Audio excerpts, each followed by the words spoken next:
বিসমিল্লাহির রহমানির রহিম। আসসালামু আলাইকুম। এইচএস ম্যাথ ক্লাসে তোমাদের সকলকে স্বাগত। আমরা ক্লাস 12-এর রোলস থিওরেম এবং ল্যাগ্রেঞ্জেস মিন ভ্যালু থিওরেম এই টপিকটা নিয়ে আলোচনা করছিলাম। তো আজকে আমরা এই চ্যাপ্টারের যে অঙ্কগুলো রয়েছে সেই অঙ্কগুলো থেকে শুরু করছি। তো আমি এখানে দেখো সংক্ষিপ্ত নয়, আমরা অতি সংক্ষিপ্ত অঙ্ক থেকে শুরু করব। তো আমি শুরুতে দেখো অতি সংক্ষিপ্ত 2-এর দাগের যে 11 অঙ্ক রয়েছে সেই 11 অঙ্কটা করব। তো 2-এর দাগের অঙ্কের এখানে অঙ্কগুলো কি বলেছে না, যে অপেক্ষকগুলি দেওয়া আছে সেই অপেক্ষকগুলি এখানে যে অপেক্ষকটা কি দেওয়া আছে আমাদের দেখো f(x) = e⁻−x * sin x। এই অপেক্ষকের 0, বিস্তারে রোলের উপপাদ্যের সত্যতা যাচাই করতে হবে। তো এখানে দেখো f(x) ফাংশনটা কীরকম রয়েছে দেখো e⁻−x * sin x। তো আমি যখন আগের দিন তোমাদের রোলস থিওরেম শুরু করেছিলাম সেখানে আমি তোমাদেরকে কিছু কিছু ফাংশন বলে দিয়েছিলাম, যে ফাংশনগুলো মানে কন্টিনিউয়াস এবং ডিফারেন্সিয়াল হবে সব সময় এক্সের একটি বাস্তব মানে জেনে। সেখানে আমি কী কী ফাংশন বলেছিলাম না, e⁻x, আর ত্রিকোণমিতি ফাংশনের ক্ষেত্রে বলেছিলাম sin x cos x, আর বলেছিলাম a⁻x, আর বলেছিলাম আমরা যে কোনো পলিনোমিয়াল ফাংশন। এই ফাংশনগুলো হচ্ছে এক্সের যে কোনো বাস্তব মানের জন্য সবসময় কী হয়, সন্তত হয় এবং অবকলনযোগ্য হয় বা অন্তর্কলনযোগ্য। তো এখানে দেখো যে ফাংশনটা, এখানে যেহেতু আমাদেরকে রোলস থিওরেমের সত্যতা যাচাই করতে হবে, সেজন্য আমাকে শুরুতেই কি দেখতে হবে, এই যে ফাংশনটা দেওয়া আছে এই ফাংশনটা, এই যে বিস্তারটা বলা আছে এই বিস্তারের রোলস থিওরেমের যে 3টে কন্ডিশন রয়েছে সেই 3টে কন্ডিশন স্যাটিসফাই করছে কিনা। তো প্রথম কন্ডিশন কি ছিল না, প্রথম কন্ডিশন বলা ছিল যে ফাংশনটাকে সবসময় কি হতে হবে, সন্তত হতে হবে এখানে যে বিস্তারটা রয়েছে সেই মানে এই বিস্তারটাতে। 2 নম্বর কন্ডিশন বলা ছিল ফাংশনটাকে অবকলনযোগ্য হতে হবে, অন্তর্কলনযোগ্য বা অবকলনযোগ্য হতে হবে যে বিস্তারটা দেওয়া আছে সেইটার কি, এটা বদ্ধ বিস্তার বলা আছে মুক্ত বিস্তারে। আর তৃতীয় যে কন্ডিশন ছিল সেখানে ছিল আমাদের f(a) = f(b) যদি ab একটা ক্লোজড ইন্টারভ্যালের মধ্যে ফাংশনটা দেওয়া থাকে। তো এখানেও দেখো আমরা কি কি দেখব, প্রথম কন্ডিশন, তাহলে এখানে আমরা a দিয়ে লিখছি। দেখো এখানে দেখো f(x)টা আমাদের কীরকম ফাংশন রয়েছে e⁻−x * sin x। তাহলে দেখো e⁻x বা e⁻−x এই যে ফাংশনটা এক্সপোনেনশিয়াল ফাংশন, এটা অবশ্যই কি, এটা আমরা জানি এটা সন্তত হয় এবং অবকলনযোগ্য হয়। একই রকমভাবে sin x, এটা হচ্ছে ত্রিকোণমিতিক ফাংশন, সেটাও কি হয়, সেটাও হচ্ছে সন্তত হয় এবং অবকলনযোগ্য হয়। তাহলে দেখো দুটো ফাংশন মানে এমন দুটো ফাংশন যে দুটো আলাদা আলাদাভাবে হচ্ছে সন্তত এবং অবকলনযোগ্য, তাহলে আমরা কি বলতে পারি তাদের গুণফলটাও কি হবে, সবসময় সন্তত হবে আর অবকলনযোগ্য হবে। তাহলে এখানে আমরা শুরুতেই কি লিখব, যে 1 নম্বর কন্ডিশন এ দিয়ে লিখছি যে f(x) হচ্ছে সন্তত, f(x)টা হচ্ছে সন্তত হবে কোন বিস্তারে না 0, এই বিস্তারে, এটা বদ্ধ বিস্তার 0, বিস্তারে। এটা হচ্ছে এ মানে প্রথম কন্ডিশন। বি মানে হচ্ছে 2 নম্বর কন্ডিশন কি হয় না, f(x)টাকে কি হয়, অন্তর্কলনযোগ্য। তাহলে f(x)টা হচ্ছে 2 নম্বর কন্ডিশন কি লিখছি, f(x) হচ্ছে অন্তর্কলনযোগ্য কোন বিস্তার হবে না, এটা যেমন ক্লোজড ইন্টারভ্যাল নিয়েছি, পরবর্তী ক্ষেত্রে আমাদের এটা অন্তর্কলনযোগ্যটা হয় আমাদের ওপেন ইন্টারভ্যালে, তাহলে 0, এই বিস্তারে। এবার আমরা এখানে কারণটা লিখব। কারণটা কি না, যে কারণ হচ্ছে দেখো e⁻−x আর sin x এই দুটো অপেক্ষক হচ্ছে আলাদা আলাদাভাবে যেহেতু সন্তত আর অবকলনযোগ্য, সেজন্য তাদের গুণফলটাও কি হবে, সন্তত আর অন্তর্কলনযোগ্য বা অবকলনযোগ্য হবে। তো এখানে আমি f(x) দিয়ে ডিরেক্ট লিখে দিয়েছি। এবার আমরা কি করব, এটা কেন হয়েছে তার কারণটা লিখব। তাহলে দেখো আমরা এখানে কারণটা লিখেছি, যে কারণ হচ্ছে e⁻−x এবং sin x আলাদাভাবে কি, এই যে ক্লোজড ইন্টারভ্যাল 0, বিস্তারে সন্তত এবং ওপেন ইন্টারভ্যাল কত না এই যে 0, এই যে মুক্ত বিস্তারে অবকলনযোগ্য। তাহলে কি হবে, সুতরাং তাদের গুণফল অপেক্ষক যেটাই হচ্ছে আমাদের এখানে f(x) সেটাও কি হবে, এই যে ক্লোজড ইন্টারভ্যাল 0, তে সন্তত হবে আর ওপেন ইন্টারভ্যাল 0, তে অবকলনযোগ্য হবে। তাহলে এই দুটো ছিল আমাদের প্রথম দুটো কন্ডিশন। তারপরে সি দিয়ে আমরা লিখব তৃতীয় নাম্বার কন্ডিশন, সেখানে কি হয় না f(a) = f(b) হতে হয়। তাহলে এখানে a মানে হচ্ছে 0 আর b মানে হচ্ছে পাই। তাহলে f(0) মানে দেখো এখানে আসবে e⁻−0 * sin 0। তাহলে sin 0-র মান হচ্ছে 0, তাহলে পুরোটা ক্যালকুলেশন করলে আসবে 0। একই রকমভাবে f(π) মানে e⁻−π ইন্টু এটা হচ্ছে sin π। আমরা জানি sin π এর ভ্যালু হচ্ছে 0, তাহলে 0-র সঙ্গে কোনো কিছু সংখ্যা গুণ করা মানে তার ভ্যালু হবে 0। তাহলে অতএব দিয়ে এখানে আমরা কি লিখতে পারছি দেখো, এফ অফ জিরো সমান হচ্ছে এফ অফ পাই। তাহলে দেখো এখানে রোলস থিওরেমের যে তিনটে কন্ডিশন আমাদের দরকার, সেই তিনটে কন্ডিশনই হচ্ছে স্যাটিসফাই করছে। তাহলে রোলসের যেহেতু তিনটে শর্তই এখানে মেনে চলছে, তাহলে আমরা কি পাবো না, এই যে 0, পাই এই যে বিস্তারটা বলা আছে, এই বিস্তারের মধ্যে আমরা অন্ততপক্ষে একটা সি পাবো, মানে অন্ততপক্ষে একটা সি পাবো, যার জন্য কি হবে, এফ ড্যাশ সিটা আমাদের 0 হবে। তাহলে দেখো আমরা কি লিখলাম এখানে, সুতরাং এফ এক্স অপেক্ষক রোলের উপপাদ্যের তিনটি শর্ত এখানে মেনে চলে। তাহলে অতএব 0 ও পায়ের মধ্যে এক্স এর অন্তত একটি মান, যেটা আমরা কি ধরছি, সি ধরছি, ধরা যাক সি পাওয়া যাবে, যেখানে এফ ড্যাশ সি সমান 0 হবে। আর এই সিটা কোথায় বিলং করবে না, 0 আর পায়ের যে ওপেন ইন্টারভাল সেটাতে। সেজন্য এখানে কি লিখেছি, 0 less than c less than pi. এবার আমাকে কি করতে হবে, যে এই এফ ড্যাশ সি সমান 0 যে পেয়েছি, এইখান থেকে সি এর ভ্যালুটা আমাকে বের করতে হবে। তো শুরুতে আমরা এফ এক্স থেকে আগে কি বের করব, এফ ড্যাশ এক্স বের করব। এখানে দেখো এফ এক্স সমান কত দেওয়া আছে, e to the power minus x into sine x. তাহলে এখান থেকে যদি আমরা অতএব এফ ড্যাশ এক্স বের করি, তাহলে এটা দেখো ইউ ইন্টু ভি ফর্মে ডিফারেন্সিয়েট করতে হবে। তাহলে আমরা সাইন এক্সকে ফিক্সড রাখলাম, e to the power minus এক্সের ডিফারেন্সিয়েট হবে, এটা কত হবে, minus of e to the power minus x plus, তারপরে e to the power minus এক্সকে ফিক্সড রাখলাম, সাইন এক্সের জন্য হবে এটা কস এক্স। তাহলে এটা আমরা পাচ্ছি দেখো, e to the power minus x into cos x minus e to the power minus x into sine x. তাহলে এখান থেকে দেখো আমরা যদি e to the power minus x common নিই, তাহলে আমরা কত পাবো, cos x minus sine x. আমাদেরকে কি দেখাতে হবে, এফ ড্যাশ সিটা 0, এফ ড্যাশ সি সমান 0, এখান থেকে আমাদেরকে সি এর ভ্যালুটা বের করতে হবে। তাহলে এখন আমরা কি করব, এফ ড্যাশ এক্স এর জায়গায় আমরা এফ ড্যাশ সি বের করব। তাহলে অতএব আমরা কার মান বের করছি, এফ ড্যাশ সি সমান কি লিখছি, এক্স এর জায়গায় সি পুট করব, e to the power minus c into, তাহলে ভেতরে হবে আমাদের cos c minus sine c. এটা হচ্ছে এফ ড্যাশ সি এর ভ্যালু। আর এফ ড্যাশ সিটা আমাদের এখানে কি, এফ ড্যাশ সিটা হচ্ছে 0। তাহলে এখানে দেখো আমরা কি লিখতে পারি, যে যেহেতু এফ ড্যাশ সি সমান হচ্ছে 0, তাহলে এটা কি ইমপ্লাই করবে দেখো, e to the power minus c into cos c minus sine c, এটা সমান হচ্ছে 0। এবার দুটো রাশির গুণফল তখনই 0 হবে যখন আমাদের একটাকে নট ইকুয়াল টু 0 হতে হয়। তাহলে এখানে নট ইকুয়াল টু 0 কে না, e to the power minus c. তাহলে এখান থেকে আমরা লিখতে পারি দেখো, cos c minus sine c সমান 0, কারণ এখানে কি, ই টু দি পাওয়ার মাইনাস সিটা হচ্ছে নট ইকুয়াল টু 0। এবার যদি আমরা কস সি দিয়ে ভাগ করে দিই প্রত্যেকটাকে, তাহলে এখানে আমরা কত পাবো বলো তো, 1 মাইনাস ট্যান সি, এটা সমান 0। তাহলে এখান থেকে লিখতে পারি দেখো, ট্যান সি সমান 1, আবার 1 মানে হচ্ছে কত, ট্যান পাই বাই 4। তাহলে অতএব সি সমান হচ্ছে পাই বাই 4। তাহলে সি এর ভ্যালু আমরা কত পেলাম, পাই বাই 4। এবার সিটা দেখো পাই বাই 4 পেয়েছি, তাহলে 0 আর পাইয়ের মধ্যে অবশ্যই একটা পয়েন্ট, মানে একটা পয়েন্ট কত, পাই বাই 4। তাহলে আমরা যে সি এফ ড্যাশ সি সমান 0 পেয়েছি, 0 ধরে এখান থেকে সি এর যে ভ্যালুটা পেলাম, সেটা দেখো এই যে পাই বাই 4, এটা 0 আর পাইয়ের মধ্যে বিলং করছে। তাহলে এখানে আমরা কি লিখব, যে সি সমান পাই বাই 4, এটা বিলং করছে কোথায়, ওপেন ইন্টারভাল 0, পাই। তাহলে অতএব দিয়ে এখানে কি লিখব, অতএব 0 less than pi by 4 less than হচ্ছে পাই।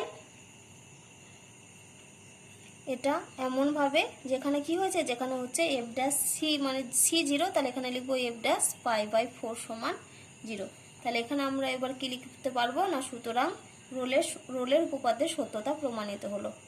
সুতরাং রোলের উপপাদ্যের সত্যতা প্রমাণিত হলো।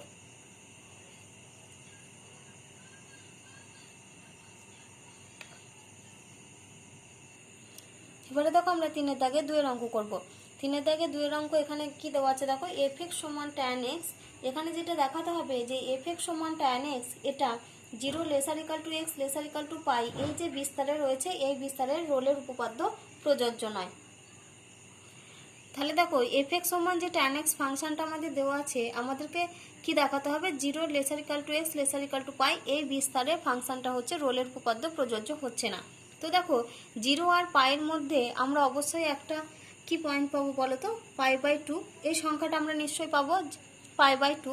আবার আমরা কি জানি বলো তো, যে ট্যান পাই বাই 2 এর ভ্যালুটা কি, এর ভ্যালু হচ্ছে আনডিফাইন্ড, কারণ এই ভ্যালুটা হচ্ছে সংগত নয়, অসংগত।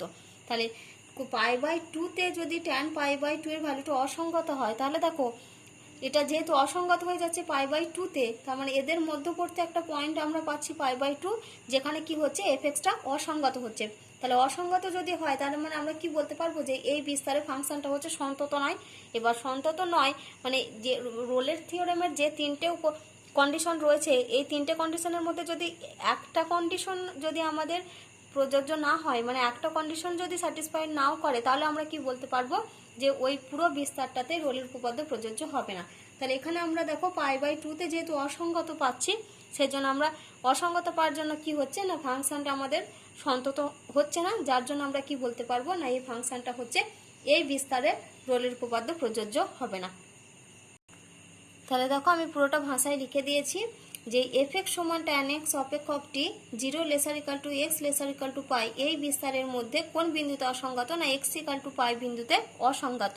যেহেতু এটা অসঙ্গত হচ্ছে তাহলে আমরা কি বলতে পারি, অতএব f(x) অপেক্ষক t 0 < x < π বিস্তারে কি হবে সন্তত হবে না, সেজন্য আমি এখানে লিখেছি সন্তত নয়।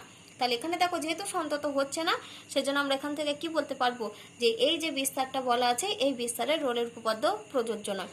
তাহলে সেজন্য আমরা অতএব এখানে কি লিখেছি, অতএব f(x) অপেক্ষকের ক্ষেত্রে 0 < x < π বিস্তারে রোলের উপপাদ্য প্রযোজ্য নয়। এবারে দেখো আমরা 4-এর দাগের একের অঙ্ক করব। 4-এর একের অঙ্ক এখানে কি দেওয়া আছে যে ল্যাগ্রাঞ্জের মধ্যমান উপপাদ্য হয় কি না fb - fa ডিভাইডেড সমান b - a ইন্টু f'(c)।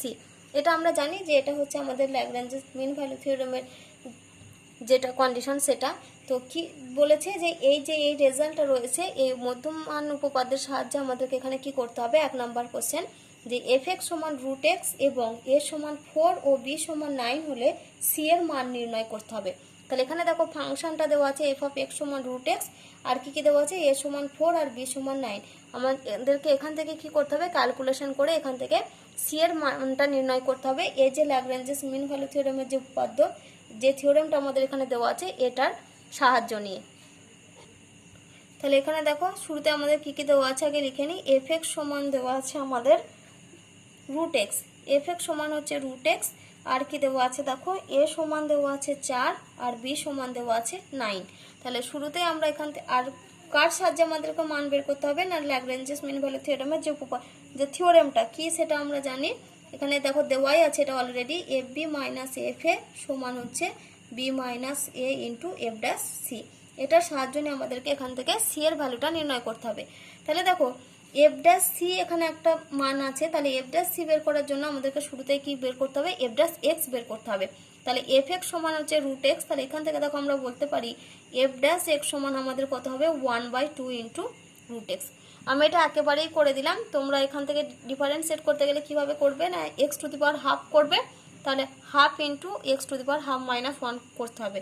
তাহলে আমি ওটা একেবারে ডিরেক্ট লিখে দিয়েছি 1/2 √x। এবার আমরা কি করব, এই যে fb আর fa রয়েছে, তাহলে এখান থেকে দেখো একবার x এর জায়গায় b আর x এর জায়গায় a, তাহলে a মান এখানে দেখো দেওয়া আছে 4 আর b সমান হচ্ছে 9। তাহলে এখানে আমরা বের করব f(4) সমান হবে তাহলে এখানে √4, তাহলে √4 মানে হচ্ছে 2। আর কি বের করতে হবে f(9) মানে হচ্ছে √9, এটা সমান হচ্ছে 3। এবার আমরা এই মানটা এখানে বসে c এর মানটা ক্যালকুলেশন করব। তাহলে এখানে দেখো f'(x) সমান হচ্ছে 1/2 √x, তাহলে অতএব এখান থেকে f'(c)টা বের করে নিই। তাহলে f'(c) সমান আমরা পাবো 1/2 ইন্টু √c। তাহলে এখান থেকে দেখো আমরা অতএব এখানে কি লিখতে পারি, f(b) মানে এখানে কত, b মানে হচ্ছে এখানে f(9), তাহলে f(9) মাইনাস f(a) মানে হচ্ছে f(4) সমান হচ্ছে b মাইনাস a, তাহলে b মাইনাস a অর্থাৎ এটা হচ্ছে 9 - 4 ইন্টু তারপরে কত রয়েছে দেখো f'(c), আর f'(c) এখানে আমরা লিখে দিলাম f'(c)। এবার আমরা পরের লাইনে f'(c) এর জায়গায় এই ভ্যালুটা পুট করব। তাহলে f(9) দেখো আমরা আগে বের করে রেখেছি 3 মাইনাস f(4) মানে 2 সমান 9 - 4 এটা হচ্ছে 5 ইন্টু f'(c) মানে হচ্ছে 1/2 √c। তাহলে এটা যদি আমরা ক্যালকুলেশন করি তাহলে 1 সমান হচ্ছে 5 ইন্টু 1/2 √c। তাহলে অতএব এখান থেকে দেখো আমরা বলতে পারি ইমপ্লাইজ দ্যাট আমরা এখান থেকে কি পাবো 2 √c সমান হচ্ছে 5। তাহলে এখান থেকে আমরা বলতে পারি √c সমান হচ্ছে 5/2। তাহলে √c থেকে আমাদের যদি c এর ভ্যালু বের করতে হয় তাহলে আমরা উভয় পক্ষকে বর্গ করতে হবে। তাহলে সি সমান আমরা কত পাবো 5/2 এর হোল স্কোয়ার সমান হচ্ছে 25/4 সমান 6.25। এটাই হচ্ছে আনসার। তোমাদের এখানে দেখো সি এরই মান নির্ণয় করতে দিয়েছিল, তাহলে সি এর মান আমরা কত পেলাম 6.25। এবারে দেখো আমরা 5 দাগের অঙ্ক করব। 5 অঙ্ক এখানে কি দেওয়া আছে দেখো, এফ এক্স ফাংশনটা কত দেওয়া আছে, এফ এক্স সমান 4 × 6 - x হোল টু দি পাওয়ার 2/3। এখানে আমাদেরকে কি দেখাতে হবে, এই অপেক্ষকটার ক্ষেত্রে 5 > x < 7 এই যে বিস্তারে এখানে আমাদেরকে এখানে দেখাতে হবে যে ল্যাগ্রেঞ্জের মধ্যমান উপপাদ্য প্রযোজ্য হচ্ছে কিনা সেটা আমাদের দেখাতে হবে। তো এখানে দেখো ফাংশনটা আমাদের কত দেওয়া রয়েছে, এফ এক্স সমান 4 × 6 - x হোল টু দি পাওয়ার 2/3। এখানে দেখো ফাংশনটাতে আমাদেরকে দেখাতে হবে যে ল্যাগ্রেঞ্জের মিন ভ্যালু থিওরেম এখানে প্রযোজ্য হয়েছে কিনা। তো ল্যাগ্রেঞ্জের মিন ভ্যালু থিওরেম যদি আমাদের দেখাতে হয় তাহলে শুরুতে আমাদের যে প্রথম দুটো কন্ডিশন কি কি দেখাতে হয় না, এফ এক্স যে ফাংশনটা দেওয়া থাকে যদি a < x < b এই বিস্তারটা বলা হয়, তাহলে এই বিস্তারে এফ এক্সটাকে শুরুতে কি হতে হয়, সন্তত হতে হয় আর সংগত, প্রথমে সংগত তারপরে সন্তত। তারপরে আর কি হতে হয় না, এফ এক্স ফাংশনটাকে ওপেন ইন্টারভ্যাল a, b এই বিস্তারে অন্তর্কলনযোগ্য হতে হয়। এই দুটো কন্ডিশন যদি স্যাটিসফাইড করে তবে সেখান থেকে আমরা কি বলতে পারি যে তাদের মধ্যবর্তী পয়েন্ট একটা সি পাবো, যেখানে f b minus f a by b minus a সমান এফ ড্যাশ সি হবে, যেখানে সিটা বিলং করে ওপেন ইন্টারভাল এ বিতে। তো এখানে দেখো এফ এক্সটা আমাদের কত দেওয়া আছে 4 × 6 - x হোল টু দি পাওয়ার 2/3। তো শুরুতেই আমরা এখানে কি করব, আগে এফ ড্যাশ এক্সটা বের করে নিই।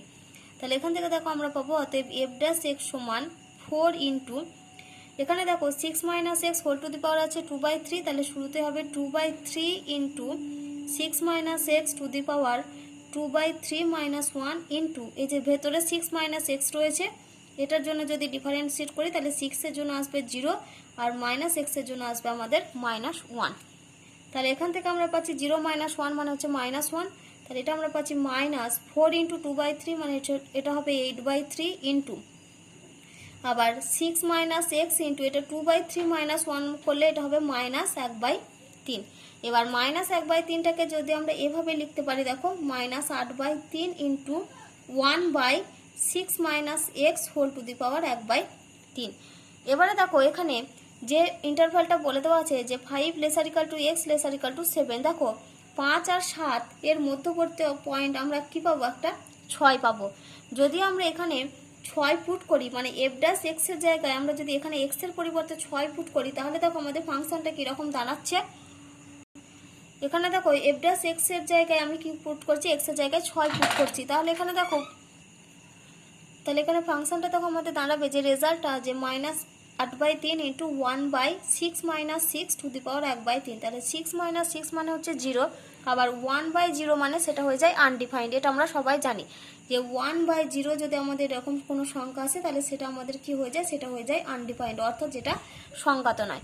তাহলে দেখো আমরা এখানে পাচ্ছি যে 5 আর 7 মধ্যবর্তী একটা পয়েন্ট আমরা পাচ্ছি 6, যে 6 পয়েন্টের জন্য আমাদের এফ ড্যাশ এক্স এর ভ্যালুটা হয়ে যাচ্ছে আনডিফাইন্ড। তাহলে দেখো আমরা এখান থেকে কি বলতে পারি যে x = 6 বিন্দুতে এফ ড্যাশ এক্সটা কি, এফ ড্যাশ এক্সটা হচ্ছে সংজ্ঞাত নয়। তাহলে দেখো আমরা এখানে কি পেলাম যে x = 6 বিন্দুতে এফ ড্যাশ এক্সটা হচ্ছে সংজ্ঞাত নয়, কারণ এখানে যখন আমরা 6 পুট করছি এফ ড্যাশ 6 এখানে x এর পরিবর্তে যখন 6 পুট করছি তাহলে এই পুরো রেজাল্ট আমাদের আনডিফাইন্ড হয়ে যাচ্ছে। তো ল্যাগ্রেঞ্জের মিন ভ্যালু থিওরেমের যে আমাদের যেটা প্রথম দুটো কন্ডিশন সেটা হচ্ছে আমাদেরকে প্রথমে সন্তত হতে হয়, আর দ্বিতীয় নম্বরে হচ্ছে আমাদের সেখানে অবকলনযোগ্য করতে হয়, মানে অন্তর্কলনযোগ্য হতে হয় ওপেন ইন্টারভালটাতে। তাহলে আমরা এখানে 5 আর 7 মধ্যে যে 6 পয়েন্টটা পাচ্ছি সেই 6 পয়েন্টে দেখো আমাদের অন্তর্কলনযোগ্য হচ্ছে না, তার মানে এখানে কি ল্যাগ্রেঞ্জের উপপাদ্য এটা প্রযোজ্য হবে না। সেটাই আমি এখানে কি লিখেছি দেখো যে x = 6 বিন্দুতে এফ ড্যাশ এক্সটা হচ্ছে সংজ্ঞাত নয়। তাহলে সুতরাং আমরা কি বলতে পারি যে এফ এক্স এই ফাংশনটা কি ওপেন ইন্টারভাল 5, 7 এই বিস্তারে হচ্ছে অন্তর্কলনযোগ্য নয়, যেহেতু এটার অস্তিত্ব থাকছে না। তাহলে আমরা এখান থেকে কি বলতে পারি না, সুতরাং 5, 7 যে ক্লোজড ইন্টারভাল রয়েছে এই বিস্তারে এফ এক্স অপেক্ষকের ক্ষেত্রে ল্যাগ্রেঞ্জের মধ্যমান উপপাদ্য প্রযোজ্য নয়। এবারে দেখো আমরা 8 দাগের 3 অঙ্ক করব। 8 অঙ্ক কি দেওয়া আছে, এফ এক্স সমান √x² - 4। এখানে আমাদেরকে কি দেখাতে হবে না, এই এফ এক্স ফাংশনটা 2, 4 এই যে ক্লোজড ইন্টারভালটা রয়েছে এই ইন্টারভালের মধ্যে ল্যাগ্রেঞ্জের মধ্যমানের উপপাদ্যের সত্যতা যাচাই করতে হবে আমাদের। তাহলে এখানে দেখো ফাংশনটা আমাদের কত রয়েছে, f(x) সমান √(x² - 4), ইন্টারভালটা কত রয়েছে না 2 ≤ x ≤ 4। তাহলে ল্যাগ্রাঞ্জেস মধ্যম মান উপপাদ্যের সত্যতা যাচাই করার জন্য শুরুতে আমাদের দুটো কন্ডিশন স্যাটিসফাইড করাতে হবে। একটা হচ্ছে ফাংশনটাকে কি হতে হবে, সন্তত হতে হবে, আর হচ্ছে ফাংশনটাকে অন্তর্কলনযোগ্য হতে হবে। তাহলে আমরা কি জানি যে √(x² - 4) এই ফাংশনটা অবশ্যই কি, এই ফাংশনটা হচ্ছে সন্তত হয় এবং অন্তর্কলনযোগ্যও হয়। তাহলে এ দিয়ে আমরা প্রথম কন্ডিশন কি লিখছি যে f(x) হচ্ছে সন্তত। f(x)টা সন্তত কোন বিস্তারে না 2 ≤ x ≤ 4 এই বিস্তারে। আর 2 নম্বর কন্ডিশন যেটা হয় সেটা হচ্ছে f(x)টা অন্তর্কলনযোগ্য হয়। তাহলে এখানে আমরা কি লিখছি দেখো, f(x) হচ্ছে অন্তর্কলনযোগ্য, f(x)টা হচ্ছে অন্তর্কলনযোগ্য কোন বিস্তারে না 2 x < 4 এই বিস্তারে। তাহলে এই যেহেতু দুটো কন্ডিশন স্যাটিসফাইড করেছে, তাহলে আমরা কি পাবো না এই 2 আর 4 এর মধ্যবর্তী একটা পয়েন্ট সি পাবো।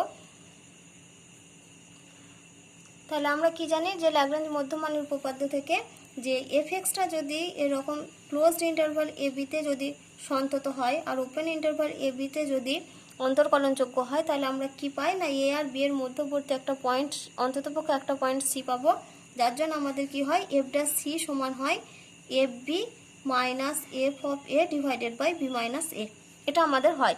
কিন্তু এখানে দেখো আমাদের কি রয়েছে, ইন্টারভালটা কত রয়েছে আমাদের 2,4।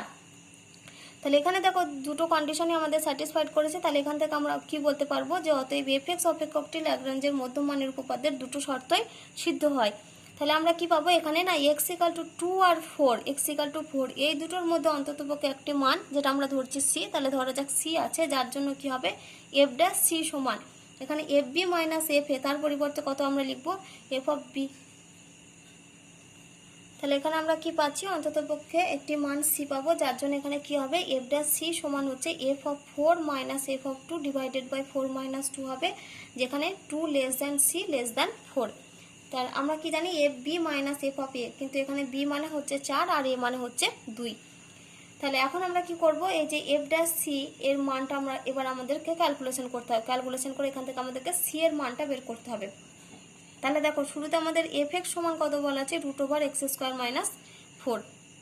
তাহলে এখান থেকে অতএব আমরা কি বের করব f'(x). তাহলে f'(x) সমান আমাদের কত হবে দেখো, এটাকে আমরা কিভাবে লিখতে পারি x² - 4 whole to the power half. তাহলে এটার আমরা যদি ফার্স্ট ডিফারেন্সিয়েট করি তাহলে আমরা পাবো 1/2 ইন্টু x² - 4 এটা two the power half into, এবার ভেতরের ফাংশনের জন্য ক্যালকুলেশন করলে হবে x² এর জন্য আসবে 2x মাইনাস 0। তাহলে এখানে আমরা পাচ্ছি দেখো 2x divided by 2 into √(x² - 4)। তাহলে 2 আর 2 ক্যান্সেল হলে এখানে পড়ে থাকবে দেখো x/(x² - 4)। তাহলে এখান থেকে দেখো অতএব আমরা কত বের করবো f'(c) সমান আমরা পাবো c ডিভাইডেড বাই c² - 4। আর কি বের করতে হবে দেখো, এখানে f(4) আর f(2) এর ভ্যালু। তাহলে এখান থেকে আমরা বের করি এবার f(4) মানে হচ্ছে √4² - 4। তাহলে এটা হচ্ছে √16 - 4 মানে হচ্ছে √12। তাহলে √12 মানে এটা হচ্ছে 2√3। তারপর আমরা বের করব f(2) মানে হচ্ছে √2² - 4। তাহলে এটা হচ্ছে আমাদের 0। তাহলে f(4) আর f(2) এর ভ্যালু আমরা পেয়ে গেছি। এবার আমরা এখানে মানগুলো পুট করে আমরা c এর ভ্যালুটা নির্ণয় করব। তাহলে সিটা আমাদেরকে কি রাখাতে হবে না c এর মানটা যেন 2 আর 4 এর মধ্যবর্তী একটা পয়েন্ট হয়। তাহলে দেখো এই যে এখান থেকে আমরা বের করব f'(c) সমান এই যে মানটা রয়েছে, তাহলে অতএব f'(c) সমান আমরা কত পেয়েছি c/c² - 4 সমান উপরে কত রয়েছে দেখো f(4 - f(2)। তাহলে f(4) এর ভ্যালু আমরা পেয়েছি দেখো 2√3 মাইনাস f(2) এর ভ্যালু হচ্ছে 0 ডিভাইডেড বাই 4 - 2 মানে এটা হচ্ছে 2। তাহলে এখান থেকে ক্যালকুলেশন করে আমাদেরকে c এর ভ্যালুটা নির্ণয় করতে হবে। সরি, আমি এখানে রুটটা দিইনি, তাহলে এখানে আমাদেরকে একটা রুট দিতে হবে √(x² - 4)। তাহলে এখানেও আসবে আমাদের √(c² - 4)। এখানেও আমরা রুটটা দিয়ে দিই। তাহলে এখানটা দেখো এটা আমাদের হচ্ছে কত 2√3 ডিভাইডেড বাই 2। তাহলে এখানে 2 2 ক্যান্সেল হবে। তাহলে কোনাকুনি যদি আমরা গুণ করি তাহলে আমরা পাবো √3 ইন্টু √(c² - 4) সমান হচ্ছে c। বোথ সাইড যদি আমরা স্কোয়ার করি তাহলে আমরা পাবো 3 ইন্টু c² - 4 সমান হচ্ছে c²। তাহলে এখান থেকে যদি ক্যালকুলেশন করি তাহলে এখান থেকে আমরা পাবো দেখো 3c² মাইনাস 12 সমান হচ্ছে c²। তাহলে দেখো এখান থেকে আমরা লিখতে পারি 3c² মাইনাস c² সমান হচ্ছে 12। তাহলে ইমপ্লাইজ দ্যাট আমরা দেখো এই দুটো ক্যালকুলেশন করলে পাবো 2c² সমান হচ্ছে 12, ইমপ্লাইজ দ্যাট c² সমান হচ্ছে 6, অতএব c সমান হচ্ছে প্লাস মাইনাস √6। তাহলে দেখো এখানে আমাদেরকে যে পয়েন্টটা নিতে হবে সেই পয়েন্টটা কোথায় বিলং করতে হবে, 2 আর 4 এর মাঝখানের একটা পয়েন্ট হতে হবে। তাহলে এখানে দেখো আমরা c এর মানটা কত পেয়েছি, প্লাস √6 একটা মান পেয়েছি, তাহলে আর একটা মাইনাস √6 মান পেয়েছি। তাহলে অবশ্যই আমাদেরকে এখানে কোন মানটা নিতে হবে, প্লাস √6 মানটা নিতে হবে। তাহলে এখান থেকে আমরা কি লিখতে পারি, অতএব c সমান হচ্ছে √6, এটা বিলং করবে কোথায়, ওপেন ইন্টারভাল 2,4 এ। তাহলে আমাদের এখানে কি দরকার ছিল, যে c এর এমন একটা মান নির্ণয় করতে হবে যেটা করবে না ওপেন ইন্টারভাল 2,4 এর মধ্যে থাকবে। তাহলে দেখো √6 এর যদি আমরা ক্যালকুলেশন করি তাহলে এখানে আমরা 2 পয়েন্ট সামথিং একটা ভ্যালু পাবো। তাহলে 2 পয়েন্ট সামথিং ভ্যালুটা অবশ্যই কোথায় লাই করবে না, এই যে 2 আর 4 এর মাঝখানে। তাহলে এখানে আমরা কি লিখতে পারি না, যে c সমান হচ্ছে √6, যেটা বিলং করবে কোথায়, ওপেন ইন্টারভাল 2,4 এ। তাহলে এখানে এমনভাবে যে আমরা কি পাচ্ছি না, f'√6 সমান আমাদের হচ্ছে f(4 minus f(2) divided by 4 minus 2। দেখো এই কন্ডিশনটা যেহেতু স্যাটিসফাইড করেছে সেজন্য আমরা এখানে কি বলতে পারি, যে এখান থেকে যে ল্যাগ্রেঞ্জের মধ্যমানের উপপাদ্যের সত্যতা প্রমাণিত হয়েছে। তাহলে সেজন্য তোমরা লাস্টে কি উত্তর লিখবে না, সুতরাং ল্যাগ্রেঞ্জের মধ্যমানের উপপাদ্যের সত্যতা প্রমাণিত হলো। দেখো এবার আমরা সংক্ষিপ্ত 11 দাগে 2 এর অঙ্ক করব। 11-2 এর অঙ্ক এখানে কি দেখাতে হবে না, ল্যাগ্রেঞ্জের মধ্যমান উপপাদ্যের সাহায্যে আমাদেরকে দেখাতে হবে log of 1 plus x এর ভ্যালুটা হচ্ছে লেস দ্যান x, যখন হচ্ছে x টা গ্রেটার দ্যান 0। তাহলে এখানে আমরা শুরুতে কি করতে হবে না, fx ফাংশনটা আমরা কি ধরে নেব, log of 1 plus x। তাহলে এখানে আমরা কি লিখছি দেখো, যে ধরি fx সমান হচ্ছে log of 1 plus x। দেখো log of 1 plus x এই ফাংশনটা যদি x এর মানটা গ্রেটার দেন 0 হয়, তাহলে x গ্রেটার দেন 0-তে এখানে কি হবে, fx এর মানটা সবসময় কি হবে, সন্তত আর অন্তর্কলনযোগ্য হবে। তাহলে আমরা এখানে কি লিখলাম দেখো, যে ধরি fx সমান log of 1 plus x, যা x গ্রেটার দেন 0-তে সন্তত আর হচ্ছে অন্তর্কলনযোগ্য। তাহলে এখান থেকে আমরা কি বের করব, f'(x)। তাহলে f'(x) সমান আমরা কত পাবো, log of 1 plus x এর জন্য। তাহলে এখান থেকে আমরা দেখো লিখতে পারি f'(x) সমান, fx সমান আমরা যেহেতু ধরেছি log of 1 plus x, তাহলে f'(x) সমান হবে আমাদের 1/1 plus x। তাহলে এখন আমরা কি লিখব না, এখন আমাদের কি হবে, যে 0, x।